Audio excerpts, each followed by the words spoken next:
j'en profite pour passer la parole à Sébastien Laverne qui va nous parler de l'histoire évolutive de la flore de haute montagne. Bien, merci. Alors donc, moi, je travaille à Grenoble dans un laboratoire que vous connaissez certainement, qui s'appelle le laboratoire d'écologie alpine.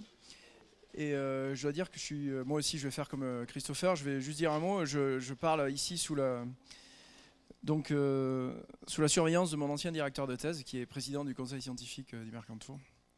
C'est dire la pression qui pèse sur mes épaules.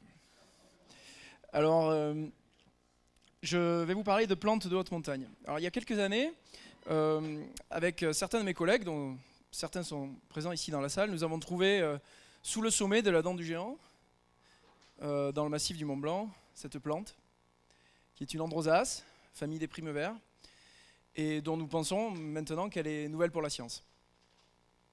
Et je trouve aussi, tout aussi intéressant, au fur et à mesure de nos prospections ces 10 dernières années en haute montagne, je me suis rendu compte que bon nombre des fleurs de ces androsaces qui peuplent les hauts sommets des Alpes françaises sont visitées par des acariens, alors des gros acariens, environ 2 mm, rouges, de l'ordre des trombidiformes.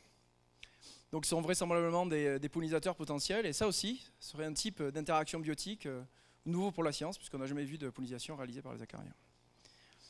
Alors pourquoi est-ce que je vous raconte tout ça ce matin? C'est pour vous dire qu'en haute montagne se cache en quelque sorte un enjeu de connaissance scientifique, et qui porte en plus sur des écosystèmes dont on sait maintenant qu'ils sont particulièrement impactés par les changements climatiques. Donc d'une certaine manière, on pourrait voir la haute montagne comme la forêt tropicale de l'Europe, un endroit où des espèces sont encore méconnues, des écosystèmes qui sont inconnus, et qui vont peut-être, pour certains, bientôt disparaître. Donc moi, je ne vais pas du tout vous parler de changement climatique, ou en tout cas à la fin, je vous parlerai de changements climatiques anciens, mais je vous parlerai donc de cette flore qu'on appelle du système alpin européen, donc toutes les montagnes ici présentes. Donc selon comment on délimite cet espace-là, on a environ 10 000 espèces végétales, plantes à fleurs, 15% d'endémisme. Évidemment, ce pourcentage d'endémisme est très variable, il peut être très élevé, par exemple, vous le savez, à la pointe sud des Alpes. Et je vais vous parler de ce qui m'intéresse plus particulièrement, à savoir la reconstruction de l'histoire de ces organismes. Donc ça, c'est un enjeu de recherche fondamentale en biologie évolutive. Et là, je vous présente un objet classique en biologie évolutive qu'on appelle un arbre phylogénétique. Alors vous savez, on peut utiliser la génétique pour retrouver les relations de parenté entre individus, entre espèces. Et généralement, on peut résumer ça par un objet graphique qui se présente sous la forme d'un arbre. Donc vous voyez ici, c'est le temps qui s'écoule dans le sens inverse. Donc au temps zéro, aujourd'hui, toutes nos espèces. Et on représente ainsi, de manière hiérarchique, les ancêtres communs des différentes espèces d'un groupe donné. Donc ça, c'est la première phylogénie qu'on avait réalisée sur le groupe des androsaces. Donc vous voyez par exemple, si on prend ces deux espèces ici, leur ancêtre commun remonte à environ 1 million d'années. On pourra parler d'espèces sœurs. Si on prend cette espèce-là et puis cette espèce-là, leur ancêtre commun remonte à environ 10 millions d'années. Donc ce ne seront plus des espèces sœurs, mais des espèces plutôt cousines. Et maintenant, si on prend une espèce de ce grand groupe et une espèce de ce grand groupe, leur ancêtre commun remonte à 35 millions d'années, et c'est d'ailleurs l'ancêtre commun de l'ensemble des androsaces. Donc cet objet graphique, une phylogénie, c'est aussi un objet mathématique, c'est un graphe, et ça nous permet d'utiliser des modèles pour reconstruire l'histoire passée. Donc quand j'ai commencé à m'intéresser aux androsaces, on a reconstruit leur histoire biogéographique, qu'on peut représenter par des codes couleurs, que vous avez vu déjà dans l'exposé de Christopher, qu'on peut reconstruire la distribution passée des espèces. On peut aussi le faire à une échelle interspécifique. Donc ces codes couleurs sont les suivants. En rouge sont les montagnes et les steppes asiatiques. En bleu, les montagnes européennes. Et en jaune, les montagnes d'Amérique du Nord, parce que les androsaces sont aussi présentes en Amérique du Nord, dans le genre des Douglasia, maintenant qu'il faudrait appeler androsaces. Et vous voyez que l'histoire de ce groupe débute il y a environ 35 millions d'années en Asie, avec une première histoire de diversification, donc ces branches dans cet arbre phylogénétique qui se multiplient, qui foisonnent, qui buissonnent, et donc une première diversification dans le groupe des androsaces, certainement à la faveur des premiers épisodes d'orogénèse en Himalaya. Et ensuite une migration vers l'Europe, environ moins 20 millions d'années, et un nouvel événement de diversification rapide, de lignées qui se diversifient et qui amène à un certain nombre d'espèces qui sont présentes en haute montagne. Et enfin, un événement de dispersion à très grande distance entre l'Europe et l'Amérique du Nord, et un début de diversification aussi dans les montagnes d'Amérique du Nord. Donc on a comme ça 3 radiations, 3 explosions rapides du nombre d'espèces dans ce groupe-là, qui sont répliquées dans le temps et dans l'espace. Et ça amène à une observation qui est un peu surprenante en biogéographie, à savoir, à l'échelle planétaire, on considère que l'origine de la biodiversité, ce sont les environnements chauds, les environnements humides, où il y a beaucoup d'énergie, donc typiquement les zones tropicales. Et là, on est en train d'étudier des groupes d'espèces qui ont en fait un gradient de diversité inversé, c'est-à-dire plus de diversité vers des zones de climat qui sont très contraignantes. Et c'est un peu ça le paradoxe des flores d'altitude, c'est finalement des groupes d'espèces qui ont réussi à se diversifier dans des conditions climatiques qui sont extrêmes et qui sont connues pour être un peu la limite d'adaptation des plantes à fleurs. Alors un autre grand problème, c'est aussi le problème de la spéciation, des mécanismes de spéciation, des mécanismes par lesquels de nouvelles espèces émergent. Donc là, c'est l'occasion pour moi de mentionner un projet qui a été mené avant que j'arrive au laboratoire d'écologie alpine. Moi, je suis trop jeune pour y avoir participé, le projet Intrabiodive. Par contre, des collègues à moi du LECA d'un âge plus avancé y ont participé, donc certains sont présents dans la salle aussi. Et donc ce projet consistait à cartographier toute la flore d'altitude de l'arc alpin. Donc le Mercantour a été partenaire. Et aussi à réaliser une analyse génétique de 30 espèces qui étaient largement répandues dans l'arc alpin. Donc moi j'ai eu le plaisir de jouer aussi avec ce jeu de données, avec un étudiant de master.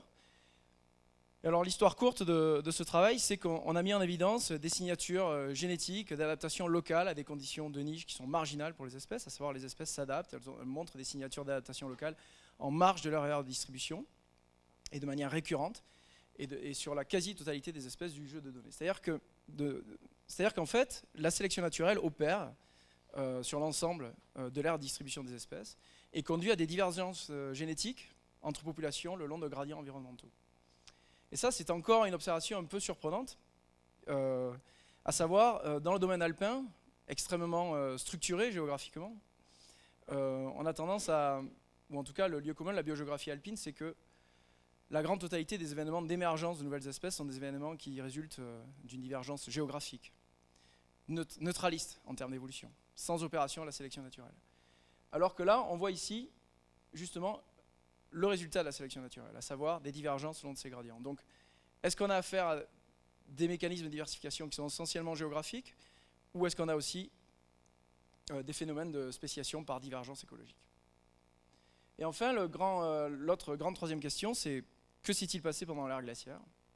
Donc ça a déjà été bien introduit par Christopher. Et donc, pour faire court, est-ce que la flore des Alpes, pendant l'ère glaciaire, était réfugiée donc, dans des milieux de basse altitude dans le sud de l'Europe? Est-ce qu'elle était réfugiée dans des massifs périphériques des Alpes qui étaient restés déglacés? Ou au contraire, sur des hauts sommets, émergés au milieu des glaciers, comme on peut le voir par exemple, ça c'est une photo de Cédric, le massif de la Meije par un jour de mer de nuages. On peut imaginer que c'était un peu le paysage des écrins dans une période proche du dernier maximum glaciaire. Alors moi, mon programme de recherche, c'est un peu le suivant.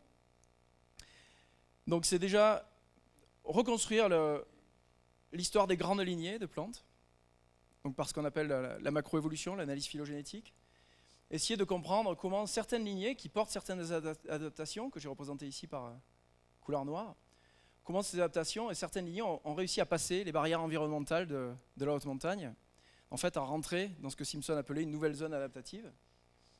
Ensuite, dans le domaine de la spéciation, comment ces différentes espèces, ces lignées, sont diversifiées localement dans les Alpes. Et enfin, un domaine qui est plutôt de l'ordre de l'écologie des communautés, dont je parlerai assez peu aujourd'hui, qui est savoir comment toutes ces espèces, maintenant coexistent au sein des communautés, à savoir, est-ce qu'elles coexistent parce qu'elles ont des traits différents, donc des tailles de cercles différents, ou est-ce qu'au contraire, les communautés sont assemblées de manière totalement neutre, sans recours à la niche. Ça, c'est aussi un grand débat en écologie des communautés. Donc, assez tôt, j'ai été confronté à un manque de données évident, et ce manque de données, on était plusieurs au sein de mon labo à en souffrir. Et notamment, le grand manque en termes de données, c'était des données génomiques qui couvriraient l'ensemble de la flore alpine. Donc ça, c'est l'origine du projet PhyloAlp, dans lequel le Mercantour a aussi été impliqué, et dont l'échantillonnage a commencé en 2009, en fait. Et le but de PhyloAlp, c'est d'emboîter le pas à ce qu'on appelle une déjà 10 minutes, dis donc. À ce qu'on appelle des grands projets de génomique de la biodiversité, à savoir séquencer l'ensemble des espèces présentes dans une région donnée. Donc, je vais vous dire un mot sur où est-ce qu'on trouve de l'information génétique dans une cellule. Il faut savoir qu'on a, évidemment, vous savez certainement tous, de l'ADN à l'intérieur du noyau, c'est ce qu'on appelle l'ADN nucléaire, mais on a aussi l'ADN dans ce qu'on appelle le génome chloroplastique, donc les chloroplastes portent un génome, et aussi dans les mitochondries. Et ces différents compartiments d'ADN nous permettent de raconter des histoires différentes. Donc le projet PhyloAlp consiste à séquencer l'ensemble de l'ADN présent chez toutes les espèces de l'arc alpin. Alors du coup, ça a impliqué les partenaires suivants. On a réussi à impliquer les 3 parcs nationaux et les 2 conservatoires botaniques qui couvrent l'espace alpin. Et ça a été l'occasion à l'époque, c'était le moment de la TBI, et ça nous a permis de bénéficier du grand travail d'inventaire qui était réalisé par le parc et par Porquerolles, pour pouvoir échantillonner en même temps qu'ils réalisaient ces inventaires les espèces qui nous manquaient dans la liste. Et les autres partenaires importants sont aussi le VSL en Suisse, qui couvrait toute la partie suisse et autrichienne, et bien sûr la station alpine Joseph Fourier, le jardin du Lautaret, qui nous a fourni une grande expertise botanique. Et enfin, beaucoup plus récemment, le Génoscope, le Centre national de séquençage à Évry, qui a réalisé tout le séquençage de cette flore alpine. En fait, ce sont ce qu'on appelle des appels d'offres de grands projets de séquençage. Alors, notre organisation était la suivante. On a une checklist de référence, qui est la flore de l'arc alpin. On est arrivé maintenant à environ 95% d'échantillonnage. On fait un herbier de référence. Ce qu'on appelle du séquençage à basse couverture de l'ensemble de l'ADN des cellules. Et ensuite suivent maintenant des étapes de bioinformatique et de travail de base de données pour organiser toutes ces données, reconstruire les génomes et les mettre à disposition. Alors on a aperçu l'herbier de référence qui est construit maintenant par la station alpine Joseph Fourier, puis qui a été aussi en grande partie vérifié par le CBNA. Et en parallèle de ça, on a aussi réalisé des explorations en haute montagne, donc des explorations qui ont commencé dans les écrins avec Cédric Dantan, et que maintenant on poursuit dans l'ensemble de l'arc alpin. Donc ça, c'est pour montrer une idée de l'accumulation du nombre d'espèces au fur et à mesure des prospections. Vous voyez qu'on arrive à quasi-saturation. On a relativement bien décrit la flore d'altitude et au sommet des écrins. Et l'idéal, ça serait bien sûr de le faire aussi dans d'autres massifs, d'être aussi exhaustif dans d'autres massifs, puisque vous allez le voir, on a fait quelques découvertes intéressantes. Alors ça, c'est la base de données PhyloAlp. On a été emboîté, d'autres organismes maintenant nous ont emboîté le poids. Il y a aussi un projet qui s'appelle Philo Norway. Donc c'est pour ça que vous voyez des échantillons de PhyloAlp, mais il y a aussi tous des échantillons de la zone arctique par des collègues norvégiens qui font la même chose que nous. Donc on a maintenant, après ça, on sera en mesure dans quelques mois de fournir un barcode de référence et un génome de référence, enfin pas un génome entier de référence, mais un génome chloroplastique de référence pour l'ensemble des espèces de l'arc alpin et de la zone arctique aussi. Donc d'ailleurs, mon postdoc Charles Pouchon est actuellement en train de réaliser les premières analyses pour... Donc ça, vous avez ici un aperçu de ce qui est un arbre phylogénétique de l'ensemble de la flore arctico-alpine. Donc c'est un peu du jamais vu en termes de taille d'échantillon et de quantité de données. On a environ 5500 espèces, des 80 000 caractères dans notre matrice d'ADN. C'est vraiment des gros jeux de données.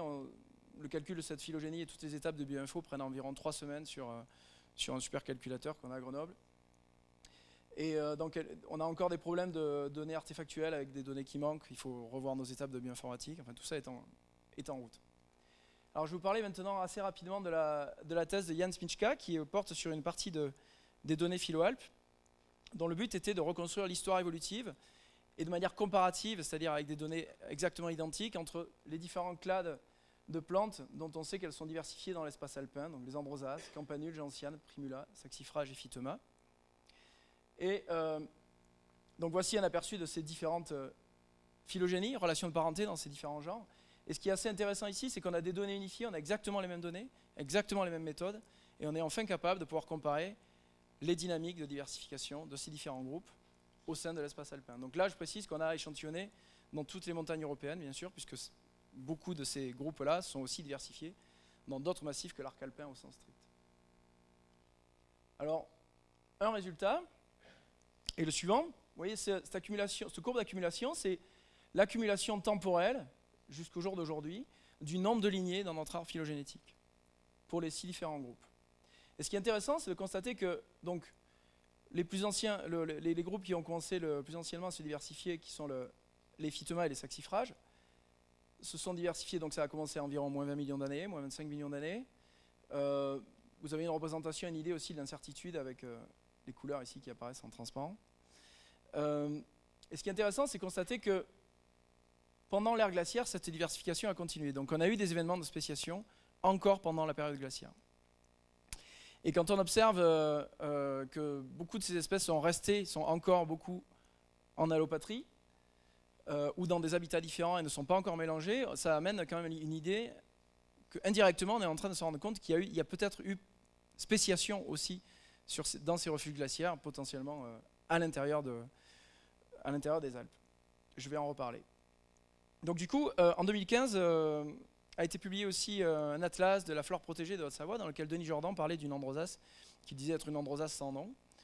Et donc nous, ça nous avait un peu interloqué qu'on puisse encore trouver des nouvelles espèces finalement dans les Alpes. Donc on a entrepris un échantillonnage beaucoup plus précis dans le groupe des androsaces. Vous en doutez, j'aime bien les androsaces. Je pense que vous avez compris. Hein. Je pense que j'ai déjà dû dire 100 fois ce mot-là. Et donc on s'est intéressé, on a fait un séquençage qui couvre toutes les androsaces de l'ouest alpin, de haute altitude, dans plusieurs massifs, plusieurs populations par espèce, afin d'en réaliser une analyse systématique. Donc dans cette analyse là, qui est réalisée par mon jeune collègue Florian Boucher qui la réalise, on remet en évidence, vous voyez, on trouve un arbre phylogénétique, et ces différents groupes de couleurs différentes sont différentes espèces a priori comme en évidence. Donc on retrouve l'Androsace pubescens décrite comme décrite sur calcaire classiquement, notamment dans la flore de Suisse, l'Androsace alpine et l'Androsace helvétique, toutes ces espèces que vous connaissez certainement. Et on retrouve 3 nouveaux taxons. Et alors on a utilisé des algorithmes de délimitation d'espèces qui nous permettent de tester si véritablement on a bien affaire à des nouvelles espèces. Et génétiquement, visiblement, on a des nouvelles espèces. L'une est cette fameuse Androsace sans nom du massif du Mont Blanc, mais qu'on récupère aussi dans le parc de la Vanoise sur la Grande Glière, aussi dans le Grand Combin en Suisse. Une nouvelle androsace qui couvre la zone, on va dire, du Dauphiné, donc Écrin et Beldon. Et enfin, une androsace dans le pays de Viso, que pour l'instant on connaît de 3 sites, peut-être 4 sites, à savoir le Mont Viso, le sommet du Mont Viso, le col de la Traversette et la pointe Gastaldi. Donc on a, non pas une nouvelle espèce chez les androsaces, mais visiblement 3 nouvelles espèces. Et quand on réalise une datation de ces événements-là de spéciation, il semble que ces événements de spéciation soient en plein milieu de l'ère glaciaire. Donc c'est difficile d'imaginer que ces espèces aient pu repartir à l'extérieur des Alpes, recoloniser les Alpes et reprendre par magie la distribution qu'elles avaient avant l'ère glaciaire. Donc tout ça nous fait supposer qu'on a eu des événements de spéciation pendant l'ère glaciaire. Donc la mémoire c'est important, je pense que tout le monde est d'accord avec ça. Donc du coup on a eu l'occasion, grâce aux missions Herbonautes, vous savez les missions Herbonautes sont des missions du Muséum d'Histoire Naturelle qui sont du crowd sourcing, c'est-à-dire on utilise les gens en ligne qui nous aident dans ce cas à numériser le contenu des étiquettes. Donc on est juste en train de faire ça et je suis juste en train de regarder. Et donc par exemple, je ne suis pas en mesure de vous dire quelle de ces 3 nouvelles espèces est présente éventuellement dans le Mercantour. On a une solution déjà, c'est de regarder, et ça c'est un petit zoom des herbiers dont on a numérisé l'étiquette, sur la zone du Mercantour. Donc on a des occurrences potentielles de données d'herbiers qui couvrent les hauts sommets, nommés pubescens en général, qui sont potentiellement une de ces nouvelles espèces. Donc il faudra aller voir. Je veux bien venir. Alors un petit mot sur les refuges glaciaires. On étudie aussi cette espèce qui s'appelle anciennement l'Androsace vandeli, mais l'Androsace argentea est son vrai nom, qui a vraiment une distribution qui la rend vraiment candidate aux refuges glaciaires, en particulier au refuge Nunatak, vous savez, ces sommets qui restaient émergés au milieu des glaciers. Et ce qu'on met en évidence chez l'Androsace vandeli, chez l'Androsace argentea, pardon, c'est un lapsus, c'est quelque chose qui fait pas mal écho à ce que Christopher vient de raconter. On a des clusters génétiques en zone périphérique des Alpes qui sont potentiellement des refuges glaciaires potentiels. Et on s'est en particulier intéressé dans cet échantillonnage aux populations que l'on trouve le plus en altitude. Parce qu'en plus, c'est une espèce qu'on trouve sur une gamme d'altitude assez grande. Elle est présente sur des falaises de basse altitude dans le Tessin, par exemple, et aussi des falaises de très haute altitude dans le massif du Mont Blanc. Donc je vais sauter au résultat Et je vais vous demander de vous concentrer sur ce résultat-là. Vous avez ici l'histoire démographique. Alors ici, c'est le temps zéro, et on reconstruit les tailles de population à partir des données génomiques, les tailles de population anciennes, en remontant dans le temps. Et vous voyez que la population du Mont Blanc, on estime pour l'instant une origine. Alors, l'intervalle de confiance est immense, mais ça, c'est parce que pour l'instant, on n'a pas encore réalisé suffisamment de simulations, qui vraisemblablement tombe dans une période tardiglaciaire. Donc la population du Mont Blanc. Et là, vous avez ici l'évolution démographique de ce qu'on a fait être sa population source, à savoir le Valais. Donc on avait visiblement un refuge Nunatak dans le Valais, ce qui n'est pas surprenant puisque ça a déjà été démontré chez les Rétriches par exemple, et un transfert démographique vers le Mont Blanc. Donc l'origine de cette population du Mont Blanc, c'est vraisemblablement une colonisation depuis le Valais dans la période tardiglaciaire. Donc en plus, non seulement on a une Nunatak, mais peut-être on a même eu des mouvements entre ces Nunatak. Donc je vais dire un mot. Ah, c'est pas ça, voilà. Je vais dire un mot sur. Je voulais parler un peu littérature. Borges avait écrit à une époque, au milieu du XXe siècle, une nouvelle qui, moi, me fascine, qui s'appelle La librairie de Babel, enfin la bibliothèque de Babel en français, où il imaginait les conséquences en termes d'organisation et d'algorithmique d'une librairie qui comporterait tous les livres qui ont déjà été écrits et tous les livres qui n'ont pas encore été écrits. Donc, à savoir, toutes les combinatoires de 25 caractères, 40 caractères par ligne, 80 lignes par page et 400 pages. Et il a imaginé qu'est-ce que ça impliquerait en termes d'organisation, ce genre de librairie qui serait en fait un éventail littéraire de toutes les possibilités littéraires. Donc c'est un peu ce qu'on cherche à faire quand on fait la génomique de la biodiversité. Et à la fin de PhiloAlp, quand les données seront rendues publiques, les données PhiloAlp vont intégrer un immense projet mondial qui s'appelle le Earth Biogenome Project, qui a pour objectif de séquencer l'ensemble de vivants et de proposer des génomes de référence pour l'ensemble de vivants. Et ils sont en passe d'y arriver, par exemple, pour les oiseaux déjà. Et donc PhiloAlp fait partie un peu de cette grande entreprise et j'espère fera beaucoup de petits et intéressera beaucoup de monde. Et ça, c'est un aperçu des différents projets qui sont déjà en route pour la valorisation des données PhiloAlp. Et je crois que je termine ici. Je voudrais remercier tous mes amis, parce que j'ai beaucoup d'amis, c'est ça ma chance. Et je travaille avec beaucoup de gens talentueux qui sont remerciés ici. Et je vous remercie à vous aussi.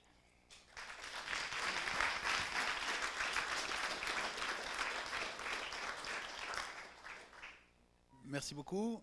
Des questions?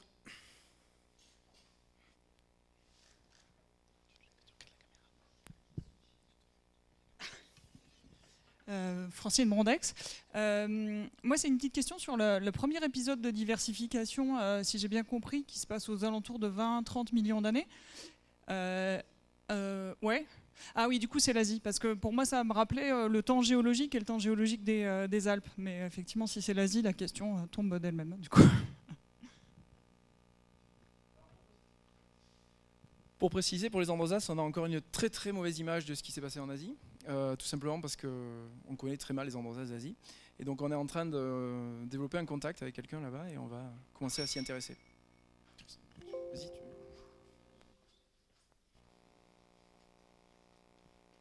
Merci Christopher. Je veux rebondir sur la question parce que ça parlait de cette colonisation entre l'Europe et l'Amérique du Nord, ou plutôt une colonisation depuis l'Europe vers l'Amérique du Nord, un énorme pont, c'est sur la côte ouest en plus. Comment est-ce que tu expliques qu'on puisse avoir une telle colonisation, un tel pont? Alors je ne l'explique pas pour l'instant. Disons qu'une possibilité, c'est qu'on ait des intermédiaires éteints depuis. Par exemple les plaines de Sibérie, ça serait une possibilité. Mais comme on a affaire à une radiation relativement récente, c'est quand même assez curieux qu'on ait tant d'extinction. L'explication que j'ai, c'est que je pense que les Androsaces ont un pouvoir de dissémination, de dispersion qui n'est pas mauvais. Quelque chose que je n'ai pas présenté sur l'Androsace de Vandeli, de Argentea, pardon, décidément, c'est qu'on a des événements de dispersion à longue distance, aussi entre les Pyrénées et les Alpes. Et par exemple, les populations de Beldon, visiblement, sont issues des Pyrénées de l'Ouest, dans une période aussi tardiglaciaire d'ailleurs. Le temps pour une dernière question? Oui. Alors moi, ça va peut-être paraître un peu bête comme question parce que je connais pas trop le domaine, mais quand vous avez présenté vos résultats, vous avez montré qu'il y avait une augmentation des populations sur le Mont Blanc qui était corrélée à une diminution des populations sur Valais. Et pourquoi c'est corrélé à une diminution de population et pourquoi c'est pas, enfin, elle se multiplie pas? J'ai pas compris ça. Bah, parce qu'en fait, je pense que ça reflète un changement de l'optimum écologique de l'espèce dans l'espace, tout simplement, que au fur et à mesure de l'échelle de temps qu'on a là, les conditions qui se dégradent pour cette espèce dans le Valais, mais en même temps deviennent favorables pour l'espèce dans le Mont Blanc, tout simplement. Voilà. Enfin, c'est mon interprétation, mon humble interprétation. Ok, merci à tous. Bah, j'appelle-